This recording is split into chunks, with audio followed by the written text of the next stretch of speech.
You're listening to a tuned in, dropped out production. Thanks, y'all. You're listening to a tuned in, dropped.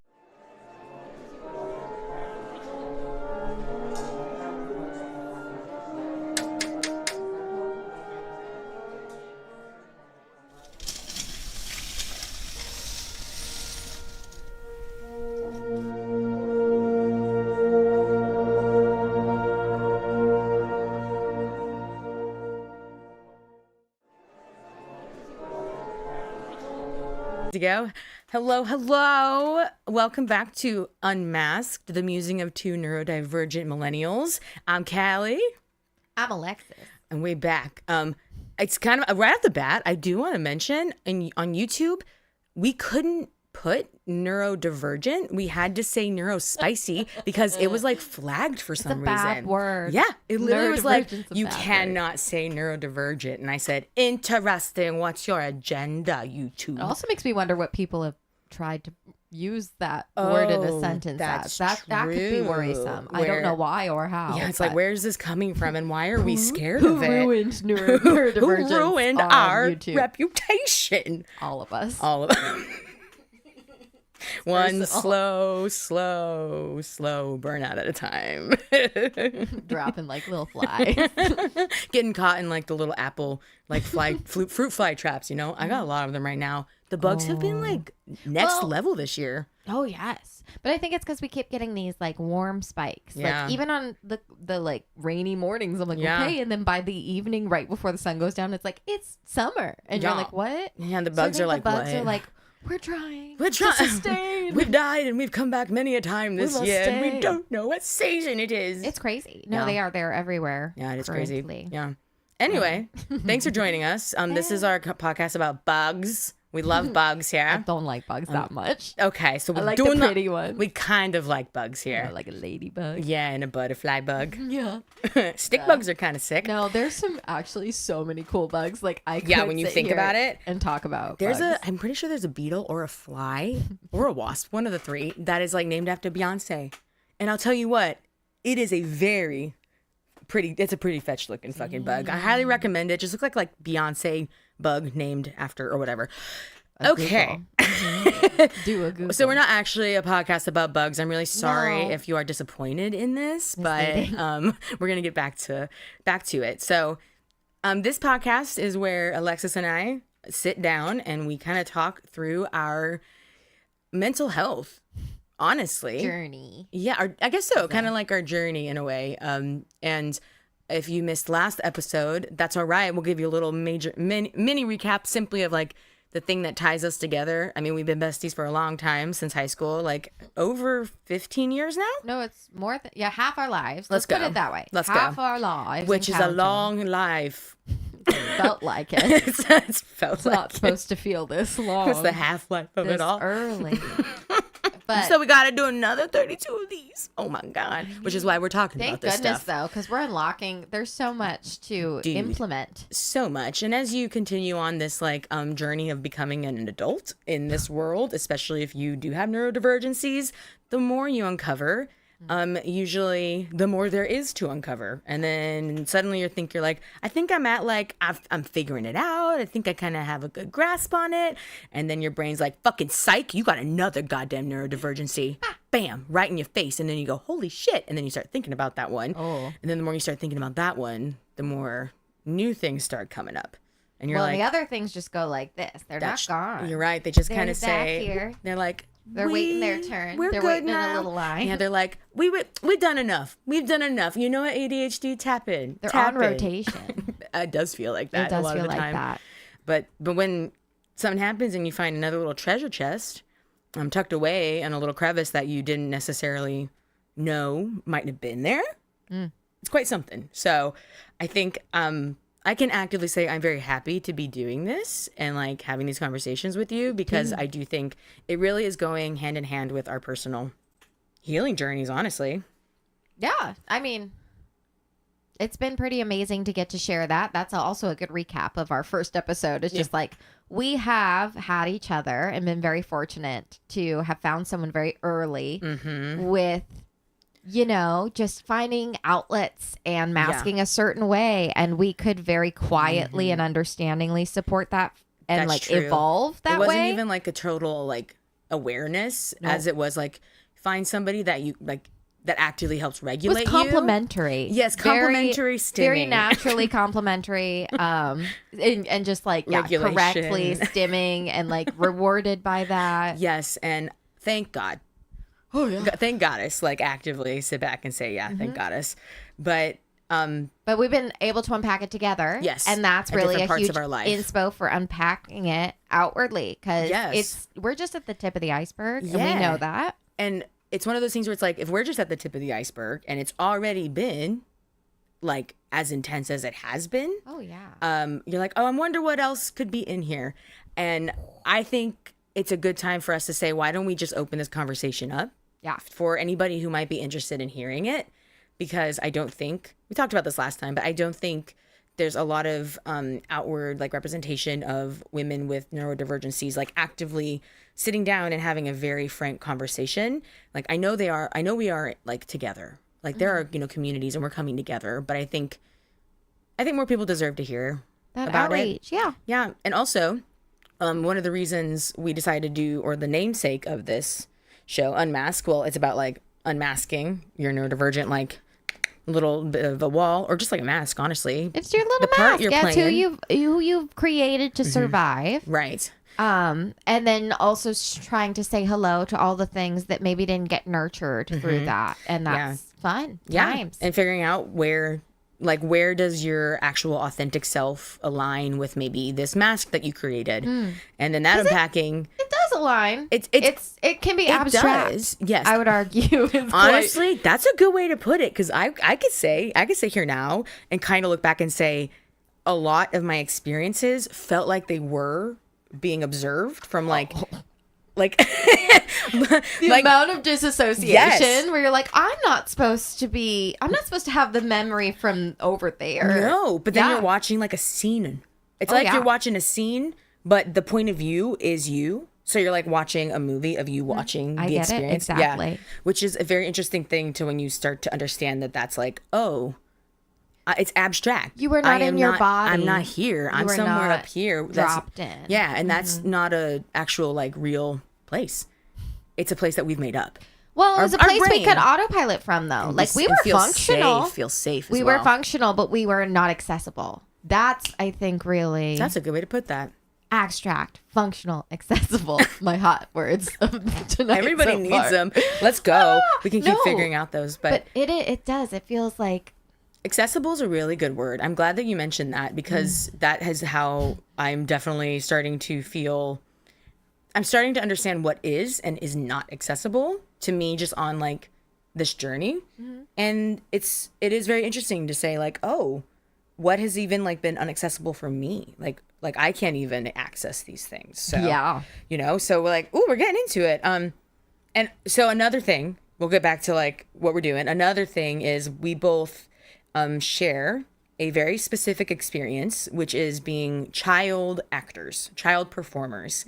And on the outside, I think it can look very glamorous, as we chatted about. Like there's something very enticing about the idea of like being in Hollywood or being in these shows or like on stage, and like the glitz and the glam of it. And it's very exciting. That also it's so double-edged. I know get this, and I hope I can phrase it right, but it's like very flattering when people have a very positive reaction to that information about us. Like the little performer is still like, yes. And it is. It's like this glamorous, or like people are always like, of course I see it.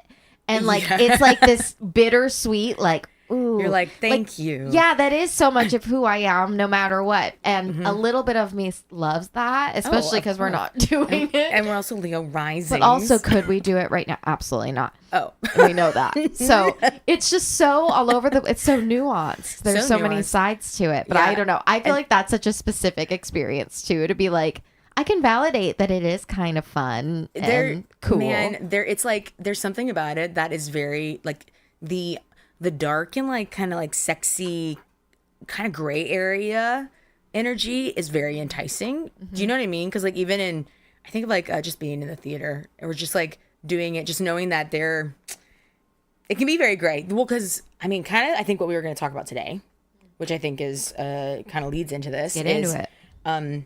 Like the idea of respect and what is and isn't like given to you when you are part of that industry. And I think kind of like the gray smoky area feels kind of like a part of that because it does feel like a dance. So I can understand why it's enticing because it feels very like, ooh, Well, there's something about something that is so fragile as an industry and like such a risk. It's like, oh, you must be.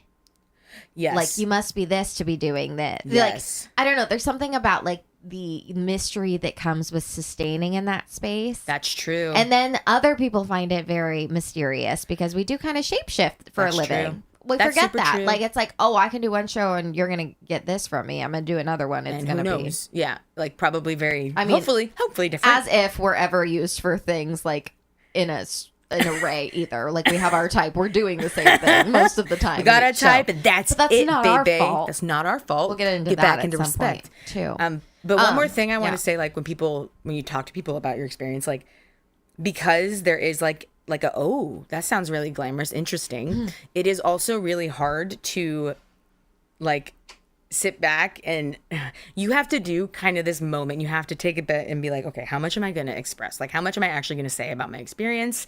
Like, is it going to be uncomfortable in this moment? Is it going to be like, is it going to break the fourth wall or all that jazz and People whatnot? have big feelings. They It's like do. usually positive. Sometimes they're not. It's not positive. Especially Sometimes if you're they like, get sus. especially like sometimes if they're like, oh, that's cool, and you're like, yeah, like it actually was it's been very shaping, and it's actually a really hard industry, and it's actually been very like toxic and traumatic. Like people aren't always ready to hear that about something that they have a very specific idea of. So you kind of have to also decide like, how much do I share? And because not a lot of people, I think it's a very small group of people in regards to like the grand scheme of things that have had that experience as well. Yeah. So it is kind of like you're private about certain parts of your life that maybe you talk about with people who might get it more, but it is really hard to explain. I think it also is what we talked about unpacking with, it's the voice in it and they like editing things so early to please the room and please the person and get the job make everyone happy. I think it's just that the filter is activated too, especially on this topic because we had to be filtered.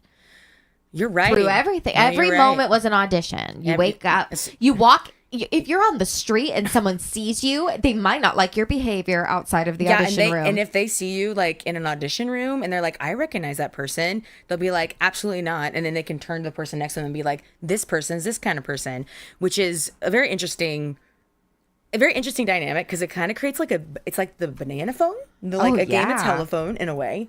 But also like what you're saying, and like everything's on audition. Even if you're like going to an audition, who you check in with. It's important. Like you have to be nice to them. You have to be performing. I was so stressed. I was in fight or flight, literally turning the corner and like trying to park. And I'm like 8 because I was just like, the heat is on in Saigon. The pressure is. Oh my God. The girls are hotter than hell. Like, I read that. You know what's funny? Is I read that like on an old Facebook post. I said that like 10, 15. Talk about inner child work. Like 15 years ago, probably right around that time. So I was like, that was so funny. Why don't you use your MT humor anymore? Because trauma. Because trauma, and also like when you actually sometimes think about life is hard. Life's an elephant, and we're all just trying to get through it. But. Through the elephant. I'm so sorry. I just dropped some when we're talking about theater, that's some lore of a little inside joke that I had with Peter, who played Wilbur, my father, in Hairspray. So gotcha. It's just something that I always say, and I forget that, it's not, it makes no sense. Oh, I was just, I'm like, it could be very poetic. That's why I ask questions. I just don't get it. It just came from a misslip of, I have a hard time saying words sometimes. And I actually said time is an elephant instead of irrelevant. I love and that. It took off. And you know what? It kind of is. It's the elephant in the room sometimes, bro. Whoa. We got there. Dropping knowledge. So. It is poetic. Yeah. Okay. We got the abstract. I knew it. An abstract idea. I needed just a talk back with the artist about that. We had to unpack it. It's going to be in about 30 minutes. We're going to have a talk back with the artist. So if you have any questions, just think about it and just raise your hands accordingly, and we'll try to get to everybody. And then like 2 people show up. I mean, we had some cool private talkbacks in high school. We went and saw all the shows. That's true. It was cool. That was cool. You're right. Let's go. Shout out LVA for giving us had connection. some interesting opportunities. Yeah. Talking about anyway, LVA. Let's Let's get back kind of into maybe the theme that we are talking about, which is like the concept of respect. And self-respect. And yes, self-respect, respect from other people, and like how that shows up within the world that we came from, and how that has actively affected the rest of our lives. Yes. So walk us through, like, I would love for you to walk us through like what it's like to do an audition, like when you're in the room, you know what I mean? Because like this is where a big moment of like the respect energy kind of comes in. Yeah. You know? Oh yeah. So you walk in trying to give your best. Here's the thing. I have to immediately go for the hardest audition, which is when you have an accompanist and you have to sing something. So you have to like razzle dazzle, but you're also like, I don't fucking know how this is gonna go. You gotta walk all the way over to the stinking You gotta go talk to this person. And you gotta put up and you be like, so it starts here, yeah, and it goes to here, and it's kind of like, and you're like trying to like not be offensive or in their face, but you're also like trying to set a tempo. Yeah, and it's interesting because that's a fine dance too. Oh, because it's so easy to offend. You can an accompanist. It is so easy to offend, and to be fair, like they have incredible knowledge. Oh, yeah. They're so skilled, and I can understand how it might feel a little, like what's the word I'm looking for? Like not like it might feel a little insensitive or like be like, you don't know how this goes, but it's like that's not the case. But nonetheless, that is the energy that is given off, and when you're like, so you're like, I have to impress the accompanist as well. No, but they're another person you have to impress. That's the person I've always been most afraid of. They can make or break the audition. No, and then sometimes it's you just don't know. Like we tried to be smart. We were we had guidance. Trained. I'm hoping it's not like a nightmare piece for them or whatever. But sometimes things just don't go well. Sometimes it comes out and you're like, I've never heard this song in my life, and you're like, this is gonna be like so interesting. Like I'm actually. What show is this? I'm gonna try to sell it, but I have no idea what you're playing. It's great. But I think it happens to everybody. So that is like, I feel like acting auditions are maybe a little easier because you don't have that like middleman before you can get to the table. And these people are watching you while you talk to them. They're like squirm in the corner the whole time, or they have like really personal conversations, like you're not there, dude. And then like having to like announce yourself again, dude, and like go up to a little tape mark, like while they're talking to you. Sometimes they don't. Wiggling the entire couch. No, but it's so true. And also, sometimes they don't even stop talking. No. When you get to like the X that you're supposed to stand on. So you're like, you have to figure out, do you wait for them to stop? Or are you bold and try to get their attention? They want you to interrupt them. Yes, they want you to. Mind control issue. They are like, does she have it in her? And they don't even know they want that. Like they are distracted, but then when you interrupt them, they're like, correct. She's hungry. She's got the She thirst. gets it. She's willing to put her life on the line. Hungry tick. Hungry tick. You're sucking all the blood. You're so full. You're a tick.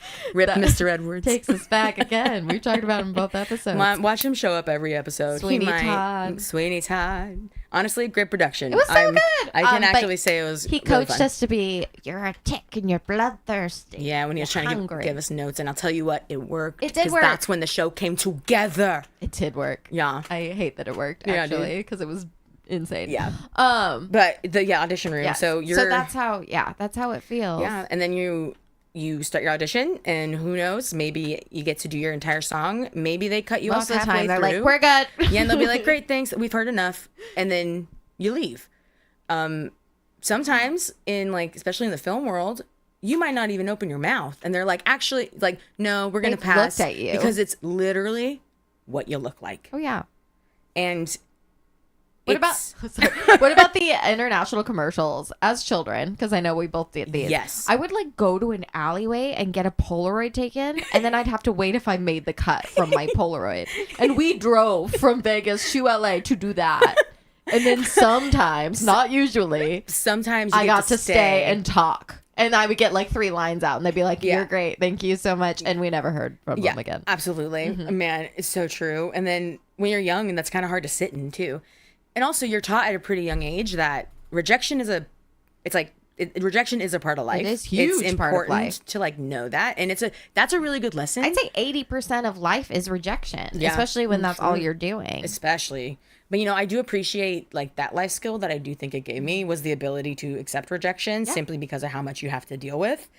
But also, it did also like teach you that it's something that is easy to carry into like all parts of your life, and in a lot of those places it shouldn't be like that. Like you don't need like you shouldn't be having to like try to get that out of, what I'm trying to say. Yeah, like I'm one of 1,000 girls Yeah. in this Starbucks and I'm ordering this drink, and if I don't book this room, like it doesn't matter who you're talking to or what you're doing. No. It's like you have to pick me. Like it really is that desperate, and they're like, you have to be desperate. Like there were so many hungry. incredible words used, because it's like there'll always be someone more driven than you, even if you're more talented, and you're just like, whoa, I'm 8. Yeah. Stop talking to me like that. I'm really sorry I have to interrupt you. Casper, you better get your tuchus down, Not sir. him on the counter. No, there's like oil and butter and stuff in that pan, and garlic. He Get knows down. what's good. Anyway, sorry. I'm so sorry, but I was like, he can't be eating He knows what's oil. good. He was just here being Gets so it. cute. I know, and he they left to snuck go be an away. asshole. Anyway, no, but lick you're the like, butter. get back to, I'm 8. I'm sorry. Oh, I mean, I'm sorry. That's my autobiography someday. I'm 8. I'm sorry. That's a really good one. I'm sorry. I was happy. I'm sorry. Yeah, but so I think, if you think of like auditions, a lot of like that's very much how a lot of them are, very standard. And when I think of like respect as a theme, this industry is one of those where the opposite of what I think should happen happens in life. I think like everybody deserves your respect until they give you a reason not to. I agree with that. Yeah. And in this world, you have to prove why you deserve people's respect. Yeah, it's And not a given. There's no no. mutual respect. Is None. certainly not on None. the table. And like the power that the people behind the table have, or that they want to make you feel like they have, which is like, it is made up power. Obviously they do, in the sense of like they are the ones casting the show or whatever. Like, yes, that is power in that moment, but the energy that it makes you like instill is this idea of like, this is life or death, especially when you have Feels been in that those states way. for a long time. Yeah. Because you're like, you do have the power over my career. Maybe if something happens and you are so offended, like, You'll spread the yeah, gospel. it'll spread. And that Yep. stuff, like, people are loyal in the theater community, which is can be We a are good loyal. I mean, it can be a good trait, but also I think sometimes I don't think people are necessarily loyal for the right reasons. oh God, no. Because oftentimes people are loyal for the sake of nepotism and for the Clout. sake of, and being able to get jobs, which I also understand and respect, is like, that's a part of the fucking game. And if you want to actually do it, you have to be willing to play that game. Yep. And that's something I know that I am not willing to do anymore. I don't want to. No, it's made us, I think we've always shared that. Like, it gives us that icky pit in our stomach. And I can directly connect that to our neurodivergence, I think. Yeah. Because that, like, empathy forward and, like, you know, just yeah. the hypersensitivity of it all, to Yeah. be like, oh, I don't like that. No, and for it to something be is such a big part of so- everything. Yeah, something that you had to, that was so uncomfortable that you had to actively still put yourself into time and time again, it is exhausting in its own way. And I can tell you, like, even though I wanted to get all the things that I auditioned for, even though, you know, I still knew that, like, I wanted to do it, auditioning was still like the most exhausting process. So scary. Especially emotionally. So scary. Like, you show up and you're like, I'm going to do it, but it's incredibly vulnerable. And also, when you are somebody who is just naturally uncomfortable in big rooms with people, every single person, and like, if you're at a dance call and there's like 40 other people there are 40 people that are immediately in competition with you. Not a dance call. That's the worst one. That's way worse than an accompanist. Dude, is a dance call. Please, I have to tell you, when I moved up here, I started going to the mover calls, because I was like, they started having same. mover calls, and I was like, As an adult, I'm that's a me. mover. I'm a decent mover, and I can like shake my Sell little it. ass on the fucking dance floor, maybe. Let's fucking go. But that's very different than a dance call. I'm only good if it's a dance call, Yeah, which you is can not. fuck up tap. Well, it's been years. Who knows? I could be like, I've Been forgotten 25 years, everything. maybe. You don't know. Honestly, here's the thing. It's like riding a bike, right? I do Here's it in the thing about grocery store. performance. I There you soft go. shoe everywhere There I you go. go. See, it's It always never- with you, no it matter never what. leaves you. But yeah, anything and everything else, I'm like hard pass. I remember I like went to a few auditions after being out of the game for a little bit and was like, I went to like cruise ship audition or something. Oh my god, I tried and I just left. I sang and they liked that, and then I learned the combo, and I like thought about it and I had my like rotation and I was like, no, I'm not subjecting any of us to this. And it felt so good. It was the first time as an adult. I was like, I have the agency to just leave. Dude. It doesn't feel fun. No. I don't want to do it. And that choice is not something that you are taught Ever. to ever have. Like, the only answer is you give it your all. The only answer is, yeah, you stick it out and then you hope they loved how charming you were through it. And then that you hope they cast you anyway. But I'm like, if this is the choreo, it's not going to work out. Dude, and I think bring it back to like the respect. Like, that shows more self-respect in those moments. It had to be learned. Yeah, which is exactly, it had to be something learned, because I don't think the industry itself, it definitely doesn't teach you to have self-respect for yourself, because you're constantly trying to sell yourself Oh my God. to people. Oh, I had a fun, sorry. This Please. is like random to interject with, but I think it is Please. telling of the whole theme, which is my first audition, like big, like for Nickelodeon. I think I was 8 or 9. And we got our notes back, which is like insane to give that like back to a family and to the child. During Be an like, you audition, need notes. No, not during. We got it like later. So at least it wasn't so like at the callback. embarrassing. Oh, the callback. Right. Yeah. Embarrassing directly. But it just, so there were little lines on here for notes. They wrote across all the lines, big teeth come back when you grow into them. And I wouldn't smile in pictures for years. Like, it was fucked up. But like, that's how I was introduced, right? Like, and I was like, okay. And it like really got me once. And then from there on out, you're like, I have big teeth and I cannot show them because it lost me a job. you're like, I know how to work this. Yeah. And then you grow into them, and then everything is about the polish. Like, it's just but I'm like, okay, that's a great place to be like, so in that room, you know, you realize, like, I could be picked apart for anything. Yeah. I'm not good enough. No. And I could do everything right, and still this one thing was all they saw. Yes. They wrote it. There was something about writing it So across like big. 8 lines. It I was seems like, so excuse me. passively aggressive. I know they really Especially had for a problem with it. Also, literally being like, that's something that a kid cannot control, you know. And but that's another thing. Like, this industry is very cruel to like the parts of you that you can't control. Even I think of like something that happens when you are in the theater world in particular, especially musical theater. You have a type. All right. So like you learn about types pretty early on.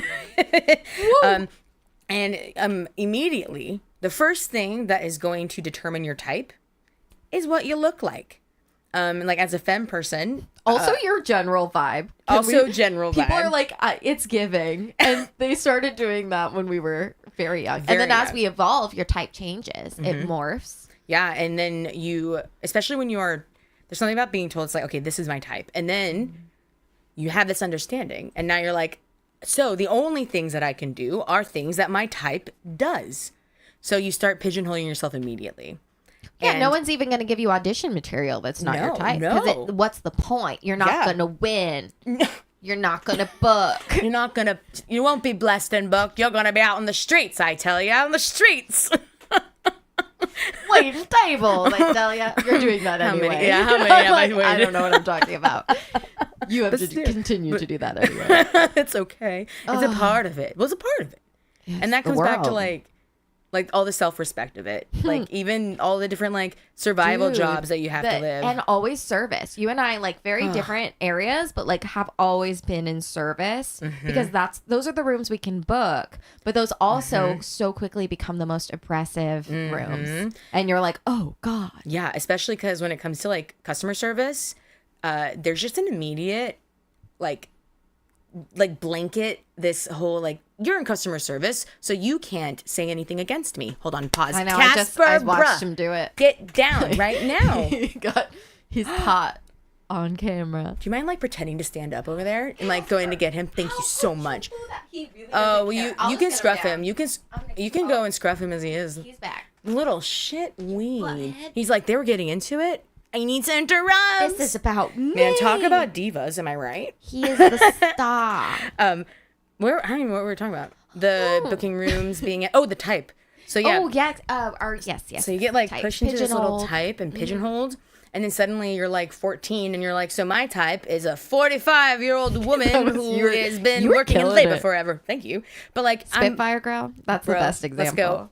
It was so good. When I was 17, I put on the performance of my lifetime. She did, y'all. It was playing beautiful. a 76-year-old woman in the Spitfire Girl. To be fair, that musical You haven't is listened to that? stunning. Yeah. It's gorgeous and It's a underrated. dream. Nobody talks about it. I know. It's definitely underrated. Honestly, it's a hard show to do. It's a hard show to sing. And also, your acting chops have to be like chef's kiss. You You're know what right. I mean? It's just hard. It's just hard. But it's good. Casper, he's getting into the light now. Casper. Hey, buddy. He wants the attention on him. He is in the spotlight. Do you want scruffing him? No, I don't mind. Yeah. Even if he jumps down, do it anyway. Sometimes you have to teach him. Sometimes, there we go. Thank you so much. Don't do that. Man, live production, everyone. You never know what you're going to get, but I'm chink. So It's all good. He has to report to me too. I've known him since he was 3 weeks old. that's true. So you kind of are like, principal energy coming in here. You know what I mean? No, he was never. He was an only child. He was a little orphan guy, so he got whatever he wanted. He literally had no discipline. It's my fault. He's like this.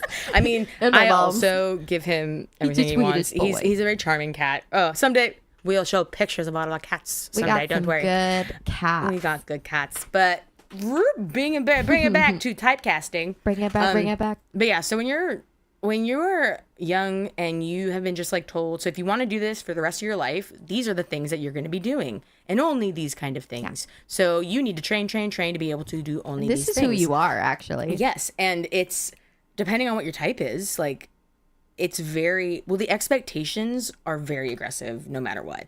Especially like you were an ingenue for a long time. I mean, you could still be one. You'd be an interesting ingenue, if I can say that. Thank you. Because like also in the musical theater world, you're kind of taught that an ingenue is like beautiful voice, sweet, innocent. Everyone loves her. Yeah. And like that's what you are. Thanks. You But know? also typically just like boring, and I'm always mad about that. Yeah. I'm like, come on. Yeah, the expectations are very. I mean, they're kind of low. I know. Low key. Okay. I'm going to drop some Let's go. hot take. Let's go.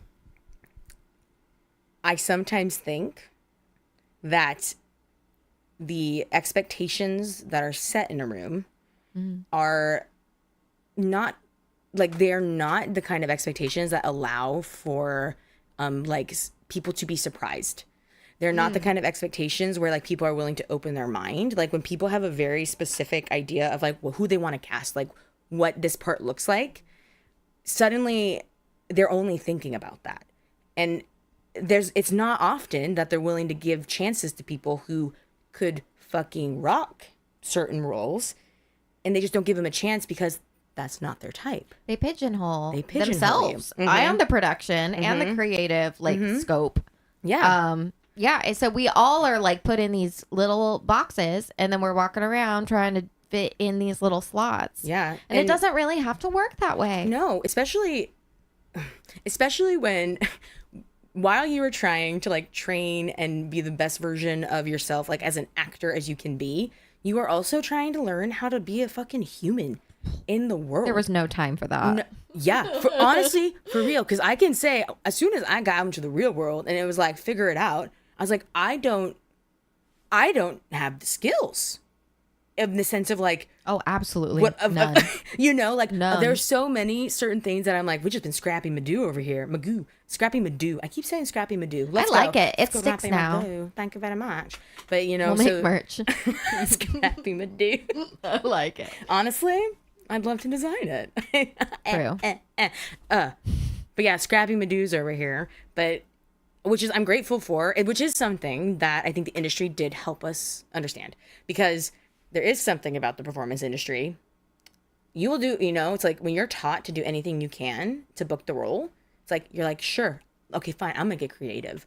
So you do. And honestly, the ability to like have that creativity to like try new things has definitely helped in real life, because like creative How we problem solving, survive. yeah, it's all creative problem solving, which I think is what like is performance ultimately. Improvisation Life, in but you're daily life. It's We're a improv lot. in your actual it's life, easier for us to sell something we know absolutely nothing about very well dude.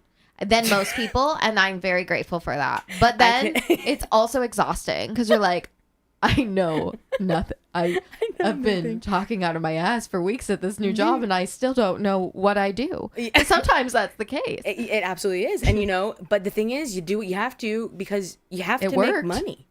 It works. It works, and when you are put into a world that is a lot, okay, something that I have kind of like reflected on in my older age, especially after just having gone through the industry a bit and having like had to exist and like pay bills and find a way to like fit into society just as like a whole, is a lot of like the things that we are being taught by our mentors about like what the industry was like came from, I think, a more dated understanding of the industry, especially because a lot of our mentors were had existed during like the golden era, or like the prime. a little after the prime of it. And like mainstream society was like going to this. Like Yes. that is not the case, at least in the US. It's a lot better in Europe. I have gathered. Theater's like actively respected. It's respected, and it's incorporated into like a more common form of entertainment to attend. Yeah. Here it's like not that at all. No, and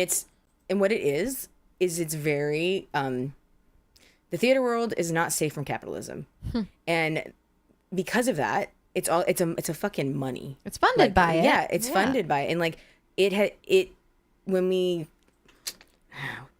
you take art and you're like, we need to make the most money versus we need to tell the best story, like a very certain energy comes with that, and very certain expectations come with that. And when like bring it back to respect, like how many times you have to be in a room where you got cast in a show, fuck yeah, we're so grateful to be performing, we love it, but you have to put all of your like anything that doesn't feel comfortable to you, you have to put on the back burner. Oh my gosh. And people make those rooms, like booking the job is supposed to be the rewarding part. Yes. But then it can be a nightmare. No one talks about like most of the shows you do. There's somebody that's like ruining the party, at least one person. Dude. And it's like, I didn't get to choose these people. Like my casting decisions would be much different. That's also it, where it's like, so this is the group of people that you're going to be spending like in high school, like the next 2 months with, or however long we used to rehearse, but like, or a month, whatever in your production ish. I guess multiple months if you're performing. I'm thinking like rehearsal rooms, but I guess it's also like it's performance and rehearsal. 2 months or so. Okay. Anyway, you're with these people, right? Like we're forced in this room with this people.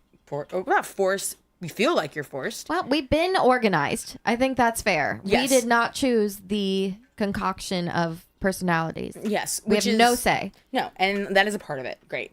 But and strong personalities, boy, oh boy. Yes, especially in the performance world in general, because we're all, I mean, I'll say it, like me, it's like I fell in love with it because I really loved it in the beginning, of course, but I also got a lot of validation through it. Validation that I hadn't necessarily found in my life yet, especially as like a little femme person growing up who, like, as soon as my period hit and I became aware of my body, like that's when dissociation started so much, because you're immediately like, oh my God, I'm wrong. And especially like for me, I have a lot of doctor trauma because when I was like 9, the BMI changed overnight and I suddenly became obese as a child. And then every doctor's appointment started with, so we need to talk about your weight. You need to lose weight because childhood diabetes. Absolutely horrifying. Yeah. So immediately, you're already uncomfortable about that. Then you add hormones and your body changes and you're like, so you're already, especially I think if it's a femme person, especially a neurodivergent person, you're already like in dissociative land. You're like living in this new narrative for yourself that you are like, oh, this is what I'm supposed to do. So all these things that feel uncomfortable, it's not important. It's on me to deal with, because I have to make sure everybody else is important with who I am, and everybody else is comfortable with who I am. And I feel like that, the self-respect, like, can be so stripped away because we're not taught.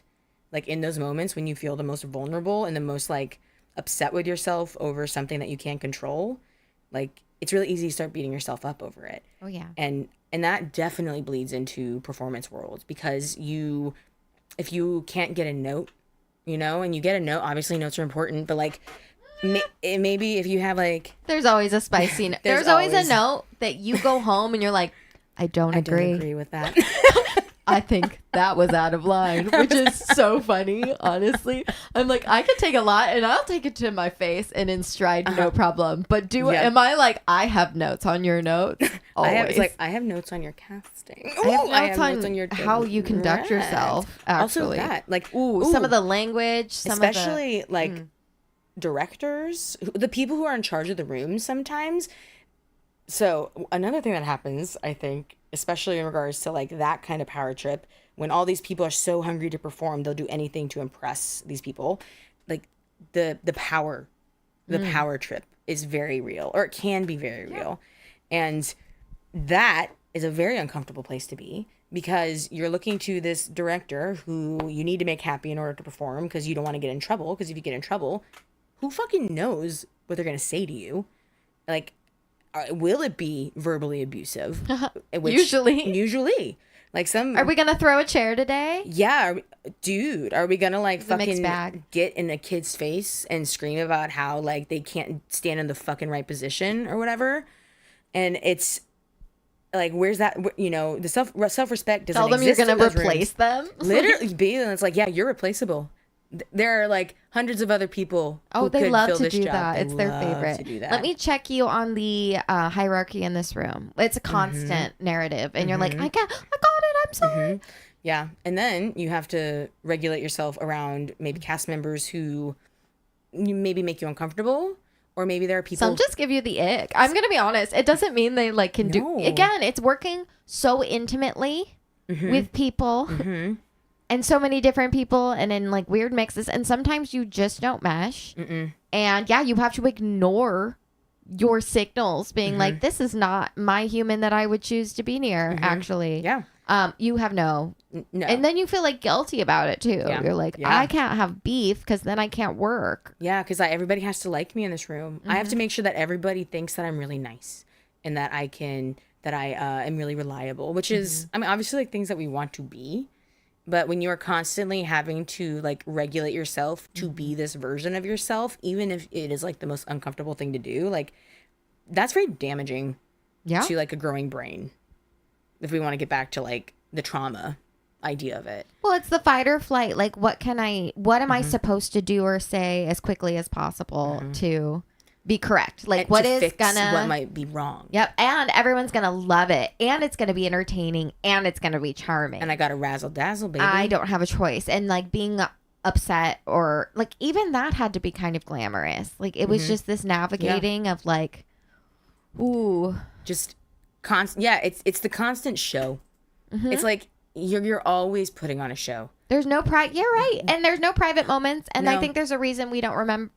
We've been talking a lot about just not remembering certain. We're like, where did that go? We're like, holy shit. And what is this? This part of my life was there, and I just don't really think about, like, everything else overshadowed. And I think it is. It's like the private moments were not what we were taught were value. Like, there was no value to them if it was just for us. That's not even a concept that we could grasp. Yeah. And also, like, I still struggle. Oh, absolutely. And you can't have a bad day in a rehearsal room either. Like, something that is a much more conversation, I think, like, especially with our community today, is the idea of, like, good and bad mental health days. And, like, sometimes, if you had a really rough day and it has already been really rough on your nervous system, and you have to go into a rehearsal room and you are being pushed to your limits because your nervous system's off and you can't focus, you're missing cues, you're missing your steps, all this jazz. And then in turn, you get berated, or it's like you get in trouble. And also it's like there's no space for it. They don't hold space for the fact that some things We're human. are hard. Yeah. And, like, you can't take a mental health day. in the performance world. Well, time off it's also fleeting. That's also That's another true. fun thing. It's like, That's here's commit true. to this for 4 months and then you're done. We're done with you. But also give us your whole life. No days off. You're going to work insane hours. Yeah. This is going to become your identity. And then we're going to drop you like flies. Yep. Like it's And then just you're done. how it works. Yeah. And It's hilarious. I'm sorry. As a construct, No. you're like, oh, but it's It true. is. It is. It makes me think of, so last year there was, I had a moment where I got an audition for a show up here, which is Legally Blonde, the musical. I'm like, cool, which is fun. I was like really grateful because it was a professional production. But in the email, it was for the ensemble, the audition. I'm like, cool. And then they give you like an email about like all the dates and all this. And then they had like a pay bracket. And it was really interesting because before like they started listing the pays, there was a like bold italicized red statement that said, all rates are non-negotiable. And I went down and I looked at what the ensemble rate was going to be. And it was less than minimum wage when I like did the math about like how much time you would put into it, how many days a week that you'd be working, how many hours. And I just had that moment where I was like, so this is non-negotiable, one. So they're immediately telling me that this is my worth. If, which is like, It is what it is. Flat rate, baby. It is like accept it or don't, which is like fair. And, because there are other people that will accept it. Great. Oh, hundreds of them. We're told every day. Every day. And also I'm like, you're right. So many people want this job. And because of it, they are willing to work really hard for barely nothing. Yep. And like you were saying, 4 months of your life, they ask like everything has to be put on hold. You have a job, day job, you can't go to your day job anymore. So you have to quit your day job. And then you put your life on hold. You do lose these everything. things. You lose everything. You lose your time. You lose your social life. Like truly, it is a lifestyle choice, which is something that is also like a concept that you're not taught because it's like, it's your life.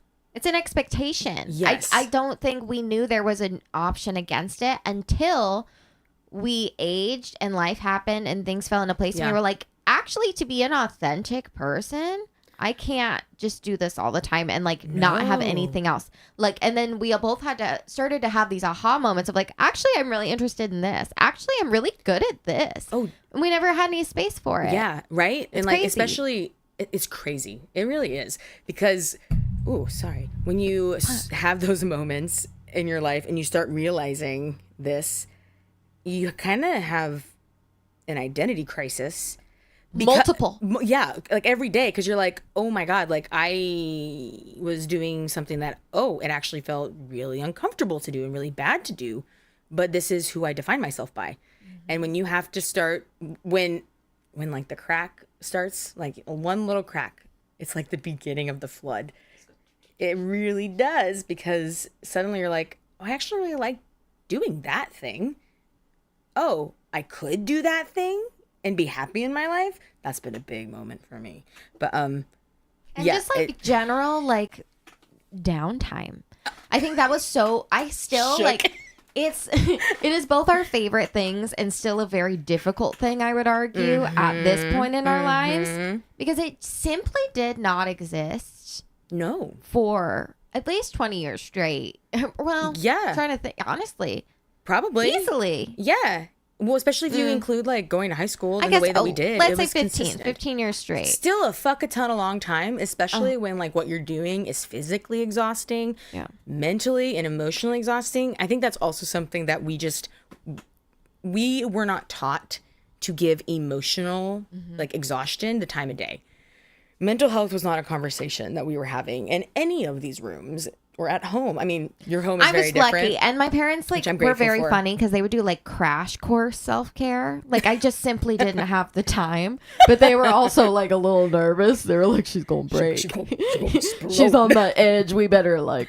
So they put some effort in to make sure that I had rest. But I think I was really adverse to rest. Like I did not like that early on, and then like. If you rest, I guess resting is all I balance. Like I made it so I only had time to rest when I had to for so long. Absolutely. And downtime, like having free time, there's something about, especially when I think when you come from like the background that we did, even just like as femme people in our world, like free time needs to be filled.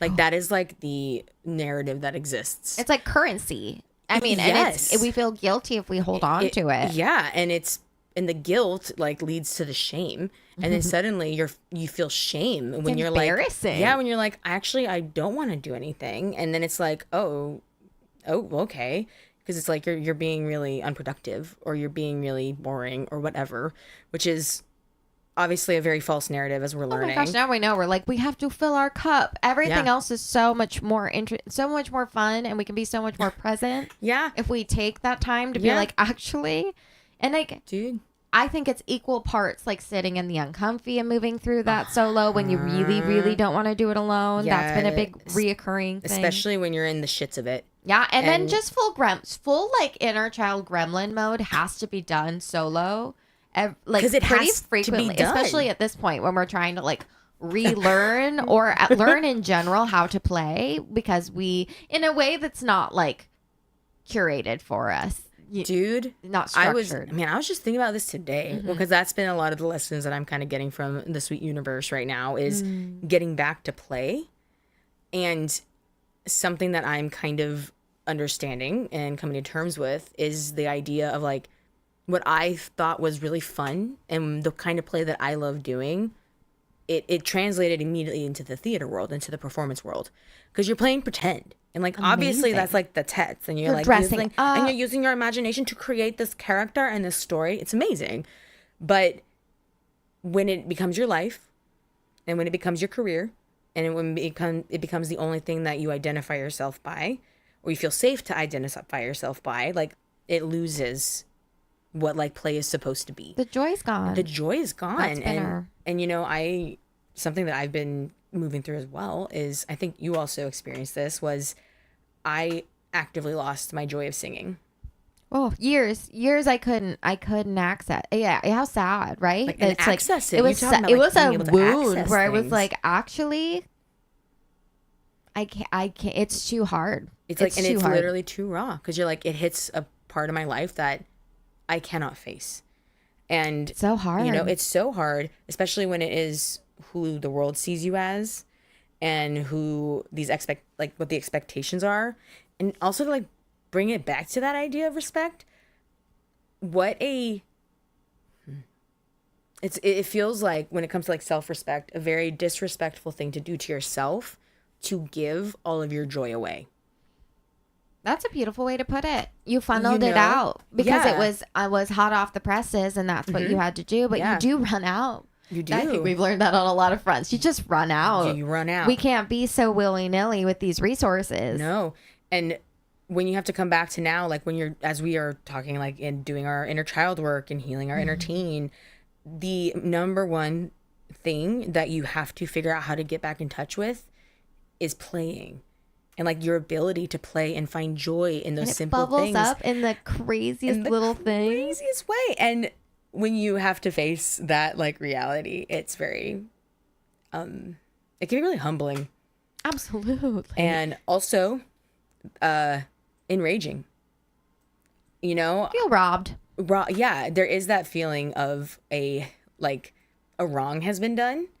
And I have definitely spent plenty of a lot of time in the last chunk of years, especially since I was doing it professionally, just being bitter that it was being taken from me, and that it felt like work, and that it felt like something I didn't look forward to doing. Well, it felt like politics only too, right? I would imagine that it gets to that point where you're like, nothing I do or like or produce, and it's hard to age within it.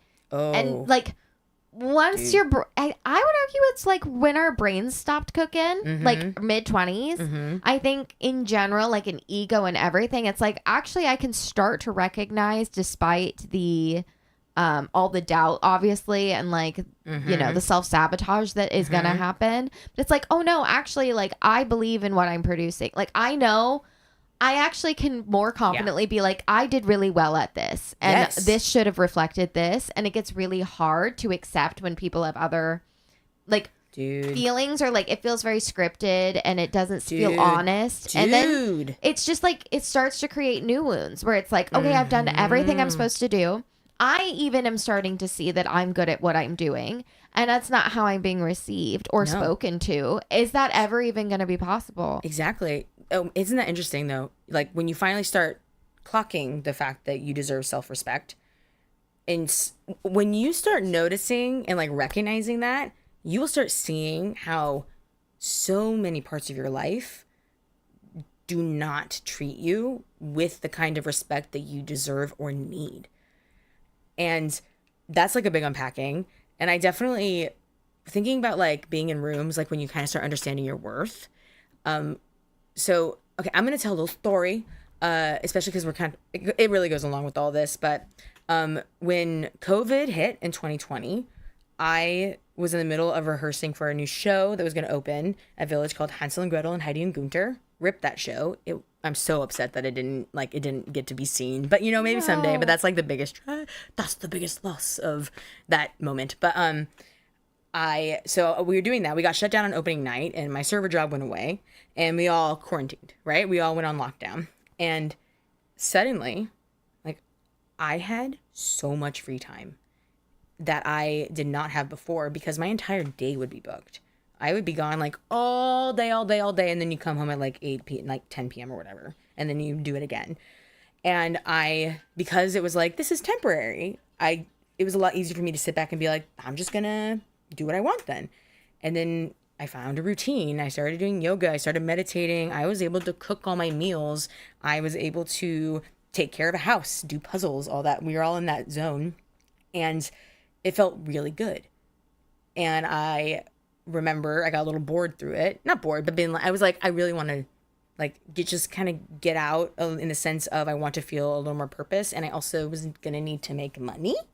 So I got a job, but I got a job like as a fruit packer, and I was packing fruit boxes, and I fucking loved it.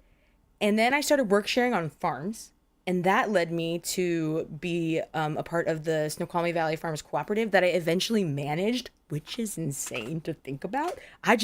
You killed it. Talk about razzle-dazzling our way into places. She climbed. I climbed that ladder full of carrots. But it was just so interesting to be suddenly finding a world where I felt that I liked, and I felt welcomed, and I felt authentic in a way that I hadn't before. And that was a lot of just like, oh my gosh, like for stopping that, like this other part of my life made me realize what I was missing in many ways. Mm-hmm. And then I remember I left that job because the theater industry was starting to open up and it wasn't going to be conducive. It was just like heavy labor job. And I was like, I got to get back to the theater and all that jazz. And so I went back to my serving job on the Microsoft campus. Oh, gosh dang campus. Sorry. I immediately have it's spicy feelings. It's okay. Dark. It's still dark, but that's okay. And we'll get into it at some point. Yeah. But, and then I remember doing a show, my first show after COVID, which was The Pirates and Penzance, and which is Gilbert and Sullivan, which is oldie. It's really silly. It's a little problematic, but it's really silly. But I do remember the director like came to me and was like, I would love for you to be in the show. These are the roles. I'd love for you to audition. I was like, amazing, thank you. And he pitched the show to me. And Pirates of Penzance is a very like dated show. There's a lot of sexism. There's a lot of like racism exists in those shows. There's a lot of just like problematic things. And especially through COVID, and as we started watching so many like big deconstructions happen, and we started really recognizing a lot of like the big issues in our world, I had made the decision. I was like, when I go back, I want to make sure I want to do things with integrity because we have like shit to talk about. Yeah. And I was like, okay, fine. But I was like, it'd be fun to do Pirates of Penzance. It'd be nice to do Gilbert Sullivan. It's fun. And he pitched it to be like, he's like, I'm going to make it really progressive. We're going to give like the women power, and we're going to do all these things. And I was like, this is awesome. I'm really excited. That sounds great. So I accepted it. And granted, like rehearsing during COVID was very unique because like you had to be masked if you weren't like performing or like rehearsing and all this. So it was like awkward. But I remember like I asked so many times if we could schedule an opportunity to do table work, because table work is really important to me, because I'm like, I got to figure out my character and I want to figure out relationships and all that jazz with everybody. And it just was never available and never met. And I, questions and like, or just like different ideas or like questions I'd have in the room felt very like ignored. And suddenly I was realizing that, oh, there was actually nothing was really that had been pitched to me was happening. And it like shook me in the sense where I was like, dude, I was like, this feels very like, I was like, this feels a little disrespectful. You were having a bad time. I was like, it was fine, but like it was not enjoyable. But I also know that I'm sure it wasn't as enjoyable because I had suddenly been able to have a lot of different experiences that were incredibly fulfilling. So I was suddenly looking at it with a different lens. So it was just very interesting to recognize that I felt so much more comfortable and so much more in my own skin and making my own choices and my authenticity when I had the opportunity to put that performer part of me on hold and legitimately like explore other parts of who I was, which is incredible. But when your entire identity is tied to this performative part of you, like that's existential crisis. Am I? Yeah. Who am 2, I? 4, 6. Oh. One. Iconic. So I just kind of like, I just wanted to tell a story to bring it back to the fact that like you don't understand how much you are giving over to people, to energies, to jobs. Like, and this goes for like any job, honestly. So we've learned. Like, so we've learned that you give so much energy over and you give them control and you give them your like self-respect in a way. And suddenly it's gone and you don't have any for yourself. So like, that's definitely where I think burnout can, like why burnout happens. Because you give everything away that you have until you don't have any for yourself. And and we could easily like exist in structures together where someone doesn't have to check everything at the door, right? Yes. Like we don't have to uphold that dynamic. No. It's very much a choice. Yes. And that is what is so hard. Yep. It goes back to like when people talk about it as like the shattering of the matrix, like when you finally like step outside of it. And in this like moment, I'm talking about like our structures as a society and the structure that we were put into and told like operated a certain way. And then like I think a lot of millennials, we got into this world, the American capitalist world, and we recognized that. I was like, oh my gosh, I was like, you see the underbelly of the beast. Like I think a lot of us have. So it's just all power dynamics and bullies. Everybody's bullying everyone. Everybody. But you know and then what? everyone's pretending not to cry about it in the bathroom. Yes. Like you know what? It sounds a lot like a theater room. Honestly, you go back to like bullies. How many like. That's why we're so triggered right now. We're like, it's everywhere. It's everywhere. But we peeled back a layer and it's the same. Yeah, for real. But also sometimes it's even in a more intense way because it's with the performance job. If you needed to, you could leave. Go get your other job. The odds are you're not being paid a lot anyway. Oh no. You know what I mean? So like the stakes are like more about your personal stakes in it versus like the actual life or death stakes, even when we feel like they are life or death stakes. Yes. But then when you get into the real world and you live in a place where you literally have to pay to live, make a living. And if you don't make money, you can't feed yourself, and you can't house yourself. And if you happen to be unhoused, you can get arrested. And if you get arrested, you get put in jail. And when you get put in jail, free labor for these. And okay. Yeah, it's true though. Yeah. But the stakes are high because the structures that are in place make them very high. And they've put like an entire population of people in fight or flight, like inadvertently. But that is what's happening when people are so like scarcity mindset. Such a large scale. Yeah. It's like so understandable because of the fact that we're forced to exist in this. So I think there's something about just realizing that it's not just the it wasn't the theater world. It's a nightmare in a way, but it's also yeah. But of course, this is also like very neurodivergent of us. It's psychology. It's how we understand people, and like seeing people act in the wild is all we wanted to isolate as little actors. That's telling stories and playing. And now pretending we're very fascinated, but hyper aware. Yes. Where a lot of people don't, because we were literally trained to always be too aware of ourselves and what we were acclimating to and the energy we were giving off. And to so be an we're observer. receiving a lot of it.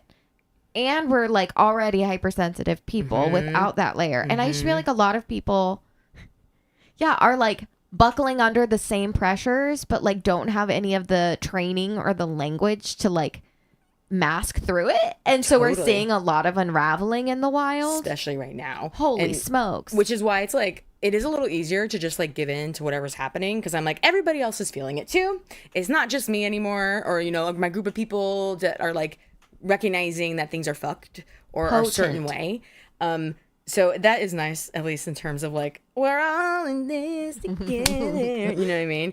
But it is just to go from living in your adolescence to figuring out social situations, which usually come with a lot of different dynamics, and bullying and all that also comes from it. And, you know, people can be doing bullying inadvertently. You know, we're also learning about who we are, and we're also adopting all these different narratives that like are not ours, because we're trying to navigate this world that we do not know how to navigate in, because we are neurodivergent and have been for quite some time, and we've been masking for quite some time. But I think when you go through that, and then you go through the school, and then you get put into a career where that never ends. And every little ecosystem is so uncomfortable, or like has so many problems. And you're like, what? Like, why? I'm like, are we not adults?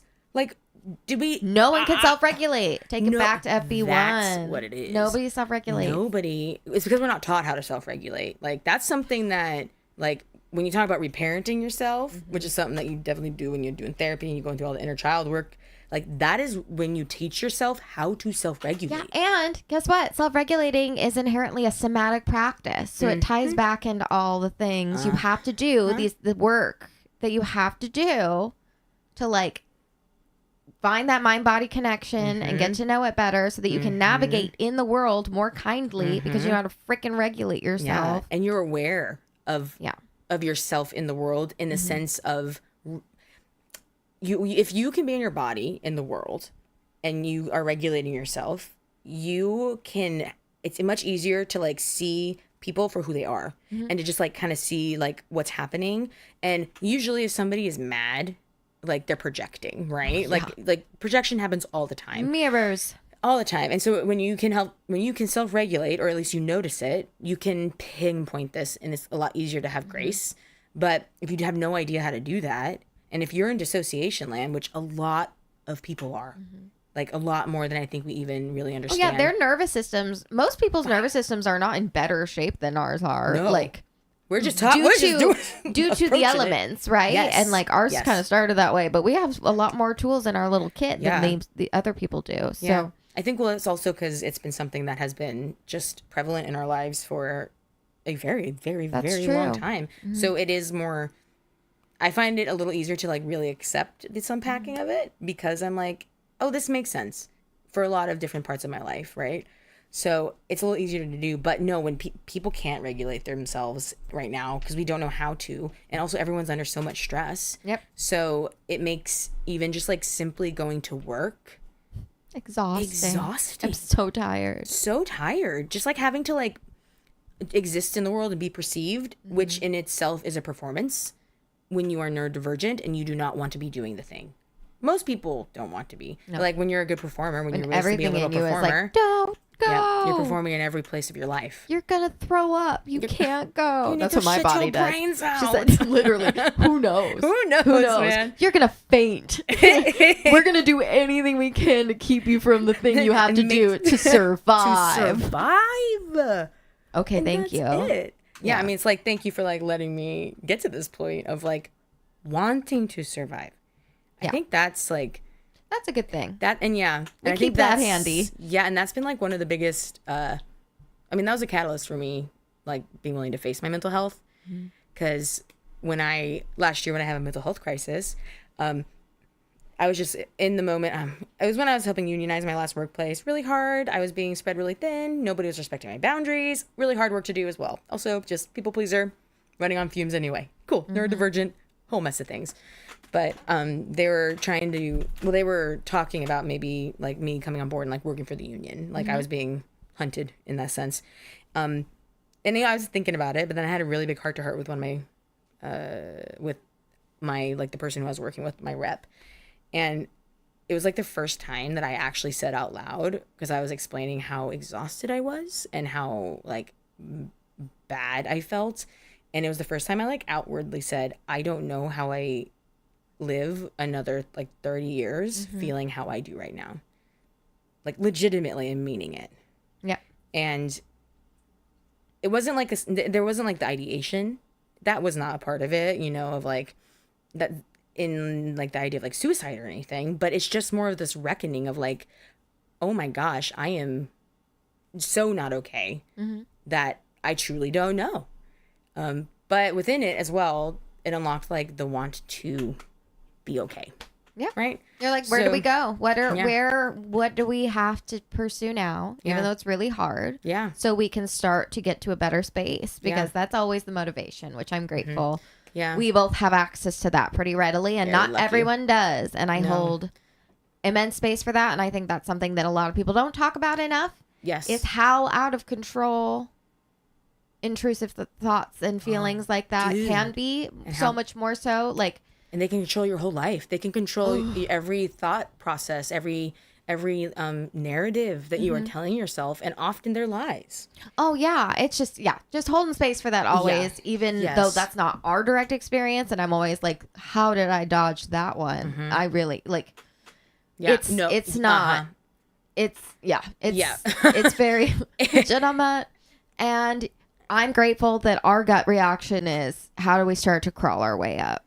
Yeah. And that's helpful. Yeah. It's that anxious energy. Yeah. We just got to channel it. Oh, for real. And also, like, luckily, I'm very fortunate. I see myself as a very fortunate person to have, like, a community that, like, actively shows me why it is always worth crawling back out of the hole, right? Because you're like, I want to be here for this. Yeah. I want to be able to be present and live authentically. And tying it back to our, like, kind of theme of respect, like, sometimes you need those moments to show you that, like, you deserve your self-respect. Yep. And that's something that, you know, I think I can say for me and probably for you, like, we gave away. In just the sense of, I didn't want anything to do with it. Honestly, I was like hot potatoing it back if anyone ever tried to give it to me for so long, because it was needed, right? But it was a lot of responsibility when we gave it away. So like, I'm like, I don't know what to do with that. No, like, I haven't been taught to, like. And then when you get it back, that's when you feel spicy in all these rooms, because you're like, actually, I need to be spoken to better. Yes, actually, I am uncomfortable in this. Like, actually, I don't agree with what's happening. I don't want to. I don't think this is logical. No, or ethical. And if you're somebody who has not been that way, and suddenly you are showing up in rooms that way, and people do not know you that way, suddenly, trouble right here in River City. With a capital T, and that rhymes with P, and that stands for pool. But, you know, so I think it's just and that just starts creating a lot more drama, in the sense that suddenly you almost, like, people expect you to have, like, something to say about, like, who you, like, why you're being this way. You know, like, if they don't know this, like, that you to be that way, or like for you to be, like, speak up about something like that, and suddenly everything unravels, and suddenly, well, we're not palatable to everyone anymore, right? It's like we were constructed to appeal to an audience, and who we really are is not. Like, I in a good way, mostly, but, like, we're acquired taste. Like, it's true. Like, we're very specific human beings, and I think that is very funny in contrast to being anyone's pick our whole lives. Like, we can do both, which can be terrifying. It's the Gemini in us. No, you're right. I think Zach mentioned it the other day. We've been talking about in general, just like eccentric. Yeah. Zach mentioned it at one point. That's a good word. It's like, you're an eccentric person. Like, you are eccentric people. It's like, have not clocked myself to be Well, and that's where, eccentric. we're always throwing around the additional diagnoses that could be in our cocktails, because the self-awareness around that. Also, though, reconnecting to, like, we grew up in a very specific group and community and True. space where that was less aware. We yeah. were less Well, aware. and that was, but like, are we present. the Eccentric personality people. hire everywhere we go because we're just little quirky beans? Yeah, Absolutely. because we can sell ourselves, but like, man. not in a mainstream way. We thought it was like, but it was because we were in this very specific world thriving. Echo But when you chamber. come out of that, people are like, what is this? like, yeah, it's like, huh? And like, you'll say things and they'll be like, whoa, and you're like, is this not normal? You're like, Do you not am think I this way? acclimating to this? It's like, is this how you human? Yeah. Do I look human? Am I? I'll never forget. Riley said that early in dating. We took a picture together and he stopped and he said, do I look human? And I thought it was so funny. He thought it was just Good, honestly, good like question. an alien Good moment. question. Sometimes you I don't know. have those moments where you're like, I'm not of this earth. But But then you come back and you're like, fuck yeah, let's go, Earth. Transcendent. Trying, or maybe not. Just happening. Something. Yeah. Who knows? Who knows right now? We're figuring it out. The point is to not know. So let's go. But yeah, so whew, Nelly. We've been just plowing through Plowing, topics. I think yeah. How good? Well, yeah. Producer, how long have we been talking? About an hour and 15 minutes. Hey, great. let's go. my bladder's telling me, excuse me. That's about my timeline. You're like, pardon me. That's it for me. Ooh, I'm doing a little dance Deal. Okay, then we'll bring it back in We'll it. But also, I'm Me like, too. we can just do episodes of this. That was the whole. That's the whole premise. we're talking about. Yeah, and that's great. And we never know where things are gonna go. No, it's I very love fun it. to be figuring this out, but it's not. I feel like she's figuring it out. Good. It We're feels relevant. It feels doing authentic. and that's the most important. That's all we care about. That's all part. we're trying to do. It's That's- so uncomfortable. It's so so- awkward to create authentically. It's so foreign. Comfortable. It's so foreign. So foreign, but I will say that I'm proud of us for wanting to do it and wanting to show up that way. Yeah. And that is us giving ourselves a lot of self-respect because we can recognize that our experience matters and what we have been through matters and what we have learned matters as well. And I think that should go for everyone. No matter who you are, it's like what you've been through like really matters. And if it was hard for you and you have never talked about it, it still fucking matters that it was hard. And you deserve to be validated in that. And that's a part of what we're trying to do. And No. trying to like own that space is so uncomfortable, and we're gonna do it together. Yeah, better together. Everything's easier with a buddy, Oh yeah. especially Aaron's. We have we need a shadow. to shadow everything. That's also neurodivergence in general. Let's go. I could do anything if I have a shadow. No, I know. It's true. We can take on the world. Anyway, cool. Should we kind of like, I think we should like bring it home. let's go. Any final remarks? I said so much. I feel like I was a little quiet in the first episode, and I'm like, Rightly so. I don't but want this to push it over This the edge is a here. dialogue. I know, it's great. That's it. Nate's so big. Great. I love I've, it. I've chatted too. So thanks y'all for joining us. I hope you might have found this interesting, and if not that, maybe entertaining, because give on the old razzle dazzle, razzle dazzle them. That's true. Okay. Wow. I All love right, y'all. it. I love it. Have a great night. Enjoy. Take care of yourself. If you need a mental health day, please take Oh one. my gosh, take one whenever you want and buy yourself a cute little treat. Oh my God. Treat day forever. I love All right. treats. Kiss a cat. Okay. Mwah.